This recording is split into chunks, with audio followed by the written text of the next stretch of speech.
quite sure you are thinking, very nice, Enrico, but how can I bring all of that in my company, in my daily work?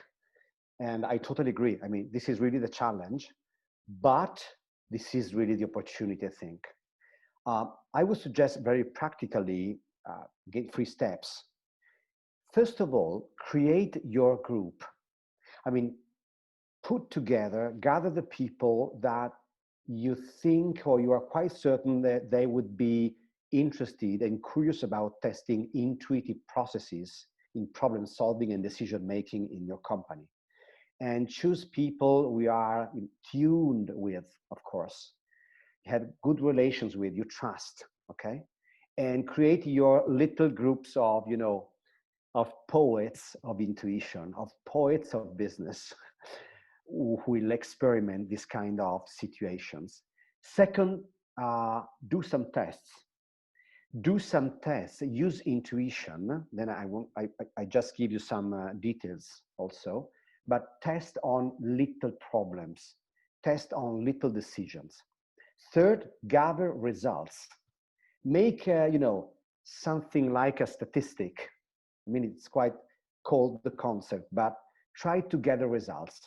Try to test it and make a list of the advantages.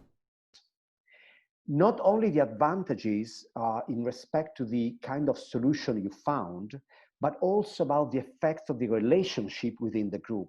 Because working with intuition really makes the group more in empathy and makes a stronger relationship. That's what I'm experiencing every single time. Talking about these little tests, there is not complicated thing you have to do.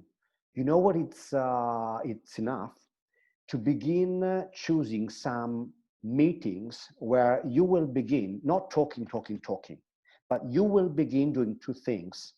Making space for silence in the very beginning, just silence, to give people the opportunity to arrive and sit down in the meeting with all their 3 systems, the mind, the body, feelings, and emotions. And ask people to verify that they are there with all the 3 systems switched on. And second, ask to your group to set the most high intention for that meeting, a good intention. So you will move them into another space, a space where evolution comes from, a space from where innovation comes from. So there are just these 3 things. It will be revolutionary to insert in your meeting agenda a moment of silence. You can just imagine, and you understand which is revolutionary to bring silence in meetings. And then gather your results. I'll give you an example. It was about a communication agency, a creative agency, a multinational one, where we applied, a little more complicated tool, which is about embodiment. It's called Mapping 4D. It's used in MIT, okay? It's not a romantic tool. And this tool works through the representation through your body of a situation. I explain you the example. The problem of the company was a series of big mistakes in the production process of the communication. And that was about to cost more and more to the company. Mistakes makes clients not very satisfied, and that's a problem, of course. The immediate solution, the logical and cognitive solution was, okay, we have to control much more the process, the production process. So you will invent new protocols, we will invent different meetings to check, lots of checkpoints, more frequent checkpoints, and so forth. At one point of this conversation, we said, okay, let's test this solution.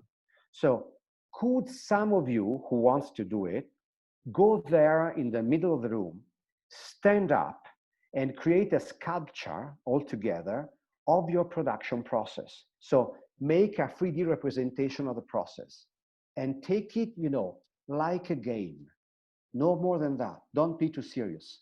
So the people took places, and the creature they created, the sculpture, was quite embarrassing, because you could feel directly that, you know, they were not feeling good. They were too much tight all together.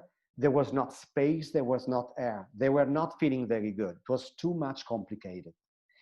Then we asked them, let your body, or the first among you that feel it, let her body to make a movement that will make you feel better. Nothing more.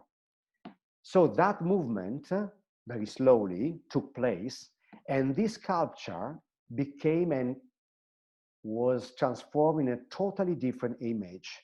Much space, there was a clear direction towards the client, so the attention was to the client, while before the attention was on the process. And people were not looking at all to the person that was embodying the client. There was much order, but the characteristic was more air, more breathing.